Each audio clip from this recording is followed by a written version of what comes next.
সফলতার রূপকাঠি কখনোই সবার জন্য একরকম হয় না। ভিন্ন ভিন্ন ক্ষেত্রে ভিন্ন ভিন্ন মানুষ ভেদে বিভিন্ন রকম হয়ে থাকে। কেউ ৩ বেলা ৩ মুঠ খেতে পারছে সেটাকে তার সফলতা মনে করছে, আবার দেখা যাচ্ছে কেউ কারি কারি টাকা ধন সম্পদ এগুলোকেই তার সফলতা মনে করছে। আর সেজন্যই সফলতার সংজ্ঞা নির্ধারণ করা ভীষণ কঠিন। তো হ্যালো এভরিওয়ান, আসসালামু আলাইকুম। ব্লগস উইথ সাথী এর পক্ষ থেকে আমি সাথী কিশোরগঞ্জ থেকে বলছি। কাছে বা দূরে, দেশ বা দেশের বাইরে যে যেখান থেকে আমার আজকের এই ভিডিওটি দেখছেন সবাইকে জানাচ্ছি অসংখ্য ধন্যবাদ।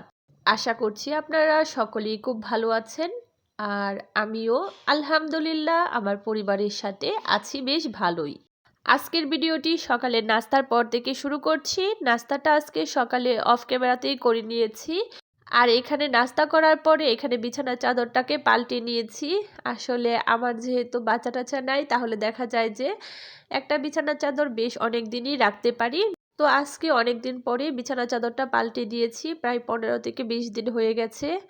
তো ভাবলাম যে বিছানার চাদরটা যেহেতু অনেক দিন বিছানো ছিল, তো গরম পানি দিয়ে এটাকে ভিজিয়ে রাখি, গোসলের সময় একদম ধুয়ে নিব। আর চাদরটা ভিজানোর পর এখানে কিছুটা পানি বেঁচে গিয়েছিল, তো ভাবলাম যে গতকালকে যে কাচের জারগুলো নিয়ে এসেছি তো সেগুলোকেও একটু ভিজিয়ে রাখি গরম পানি দিয়ে, তারপর একটু ভিজে গেলে এটাকে সুন্দর করে ক্লিন করে নিব। আর কাচের জারটা ভিজানোর ক্ষেত্রে আমি কিন্তু এখানে একদম বলকুটা গরম পানি দেইনি, কুসুম গরম পানি দিয়েছি। আপনারা কিন্তু দেখতে পেয়েছেন আমি অনেকটা পানি মিশিয়েছি। আর তারপর এখানে ডিশ ওয়াশ দিয়ে এর মধ্যে কাচের জারগুলো রেখে এটাকে ভালো করে ভিজতে রেখে দিব। কিছুক্ষণ ভিজিয়ে রাখলে দেখা যাবে যে এটার মধ্যে যে ময়লাটা থাকবে সেটা সহজেই উঠে যাবে। আর এগুলোকে ভিজিয়ে রেখে আমি অন্য কাজে চলে গিয়েছিলাম। আসলে মেয়েদের তো একটা কাজ নিয়ে বসে থাকলে হবে না, ঘরটা গোছাতে হবে। যদিও আজকে রান্নাটা করা আছে, সকালে রান্না করে ফেলেছিলাম। আর বাসায় একা আছি তাই এত চাপ নেই। তাছাড়াও ঘরটর গোছাতে হবে, আবার কাপড় ভিজিয়ে রেখেছি বিছানার চাদর, সেগুলোকেও পরিষ্কার করতে হবে। অফ ক্যামেরাতে কিন্তু আমি এই রুমটাও গুছিয়ে নিয়েছি। আর এই যে পাপ্পুসটা দেখতে পাচ্ছেন, এটাই কিন্তু আমি গত একটা ভিডিওতে তৈরি করা দেখাচ্ছিলাম। বলেছিলাম যে এটা তৈরি করার পর ফাইনাল লুকটা শেয়ার করব। তো আসলে এটার প্ল্যান ছিল আমার অন্যরকম করার, কিন্তু কাপড় শর্ট পড়ে যাওয়ায় আমার কাছে আর পুরাতন কোনো জিন্সের প্যান্ট ছিল না, তো সেজন্য আমি এভাবে তৈরি করে নিয়েছি। তো পাপোশটা কেমন হয়েছে একটা কমেন্ট করে জানিয়ে যাবেন।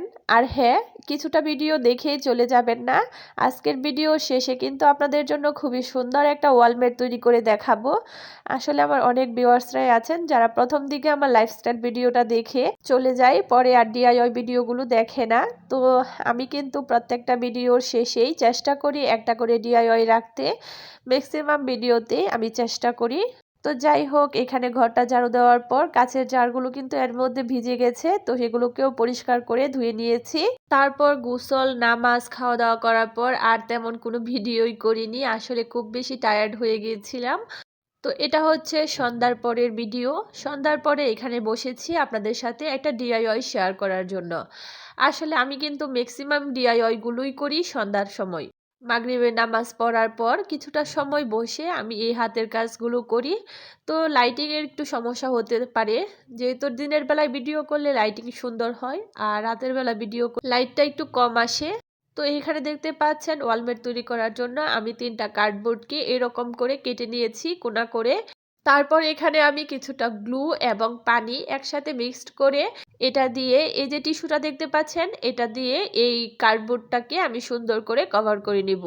একদম কার্ডবোর্ডের মধ্যে কালার করার থেকে এভাবে টিস্যুকে সুন্দর করে আঠা দিয়ে লাগিয়ে নিলে এতে করে টেক্সচারটা কিন্তু খুব ভালো আসে।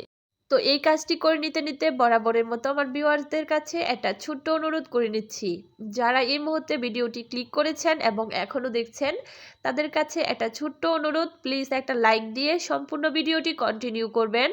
আর শেষ পর্যন্ত ভিডিওটি দেখার পর যদি পরবর্তীতে আমার ভিডিও দেখার প্রতি কোনো প্রকার আগ্রহ সৃষ্টি হয়, অথবা আপনি যদি family blog DIY crafting video এই ধরনের ভিডিও দেখতে পছন্দ করেন, তাহলে আমার চ্যানেলটিকে সাবস্ক্রাইব করে বন্ধু হয়ে আমার পাশেই থেকে যেতে পারেন। আর যারা অনবরত এগুলো করে আমাকে সাপোর্ট করে যাচ্ছেন তাদেরকে জানাচ্ছি অসংখ্য ধন্যবাদ। তো যাই হোক, এরই মধ্য দিয়ে আমি সবগুলোকেই কিন্তু টিস্যু দিয়ে কভার করে নিয়েছি। আর এর মধ্যে এটা কিন্তু মোটামুটি ড্রাইও হয়ে গেছে। তো এখন এই তিনটার মধ্যে আমি তিনটা কালার হলুদ, গোলাপি এবং সবুজ কালার তিনটা কালার করে নিচ্ছি। কালারটা করে নেওয়ার পর প্রত্যেকটার মধ্যে আমি কিছু ভ্যালুয়েবল ওয়ার্ড লিখে নিচ্ছি, যেগুলো আমাকে প্রতিনিয়তই মোটিভেশন দিবে। আর এভাবেই আমি তিনটার মধ্যে তিনটা ভ্যালুয়েবল ওয়ার্ড লিখে নিয়েছি। প্রথমটাই লিখেছি ফেথ। ফেথ অর্থ হচ্ছে বিশ্বাস। যে কোনো কাজের মধ্যে আমার বিশ্বাস থাকতে হবে। আর তারপর লিখেছি লাভ। লাভ অর্থ হচ্ছে ভালোবাসা। যে কোনো কাজ করতে গেলে আমাকে সেই কাজটাকে ভালোবাসতে হবে। আর হোপ অর্থ হচ্ছে আশা। তো যে কোনো কাজ করতে গেলে আমার জন্য ভালো কিছু হবে, সেটাই আমি আশা করব। আর এই ওয়ার্ডগুলো প্রতিনিয়তই আমাকে পজিটিভ ভাইবস দিবে। তো ওয়ার্ডগুলোর সাথে সাথে আমি কিন্তু দুইটা লাভ সাইনও করে দিয়েছি প্রত্যেকটার মধ্যে। আর তারপর নিয়েছি সুপার ক্লে। সুপার ক্লে দিয়ে এখানে আমি কিছু ডিজাইন করে দিচ্ছি। সুপার ক্লে দিয়ে তিনটা ফ্লাওয়ার করার পর এখন এটাকে সেট করার পালা। এই যে উলের সুতাটা দেখতে পাচ্ছেন, এটা দিয়েই মূলত আমি এই ওয়ালমেটটাকে সেট করব। তো আমি কিভাবে সেট করছি আপনারা একটু ভালো করে খেয়াল করে দেখেন। ডিআইওয়াই ভিডিওগুলো কিন্তু মুখে বলে বোঝানোর থেকে আপনারা যদি একটু খেয়াল করে দেখেন তাহলে বেশি ভালো বুঝতে পারবেন। তিনটা কার্ডবোর্ডকে আমি এরকম ভাবে বসিয়ে দিয়েছি আর উপর দিয়ে কিছুটা জায়গা রেখেছি আমি হ্যাঙ্গিং করার জন্য। আর তারপর একইভাবে অপর সাইড দিয়েও আমি জোড়া লাগিয়ে নিব। তো দেখতে পাচ্ছেন আমি কিন্তু রশিটাকে গ্লুগান দিয়ে একদম সেট করে নিয়েছি। আর ওয়ালমেটটাও কিন্তু অলমোস্ট রেডি। তবে আমার ওয়ালমেটটা একটু ফাঁকা ফাঁকা লাগায় আমি এটার মধ্যে আরো কিছু সুপার ক্লে দিয়ে কাজ করেছি। আসলে আমি কিন্তু আপনাদের সাথে আইডিয়া শেয়ার করি। আর মনের মধ্যে সাজানোর দায়িত্ব কিন্তু আপনার মনের মতো করে আপনি সাজিয়ে নেবেন। যেমন এখন আমার মন মতো হয়নি বলে এটাকে আমি আমার মন মতো করে একটু সাজিয়ে নিচ্ছি। তেমনি আপনার যতক্ষণ না মন ভরবে ততক্ষণ আপনি সাজিয়ে নেবেন। Now here is ready my beautiful wall mat for decoration. কেমন লেগেছে আমার আজকের এই ওয়ালমেট তৈরি আইডিয়াটি আপনারা কিন্তু এখানে কমেন্ট করে জানাতে ভুলবেন না। আপনাদের লাইক ও কমেন্ট কিন্তু আমাদেরকে নতুন নতুন ভিডিও তৈরি করতে উৎসাহ যোগায়, তাই প্লিজ একটা কমেন্ট করে জানিয়ে যাবেন। তো এখানে ওয়ালমেটটাকে আমি দেয়ালের মধ্যে টানিয়েও আপনাদের সাথে শেয়ার করছি। দেখতেই পাচ্ছেন এটা কিন্তু ভীষণ সুন্দর হয়েছে। তবে এটাকে আরেকটু অন্যরকমও করা যেত। আমি যেহেতু এক সাইডে কোণা রেখেছি, এটাকে দুই সাইডে কোণা রাখলেও কিন্তু বেশ ভালো লাগতো। আর আমি এখানে তিনটা কার্ডবোর্ড দিয়েছি, তিনটার জায়গায় আমি যদি চারটা দিতাম তাহলেও কিন্তু বেশি ভালো লাগতো। তো আপনারা যদি তৈরি করেন আমার এই আইডিয়াগুলো কিন্তু কাজে লাগাতে পারেন। তো আজ আর ভিডিওটি বাড়াচ্ছি না, আজকের মতো এখানেই বিদায় নিচ্ছি। পরবর্তী ভিডিও দেখার আমন্ত্রণ রইল। সবাই ভালো থাকবেন, সুস্থ থাকবেন। আল্লাহ হাফেজ। আসসালামু আলাইকুম।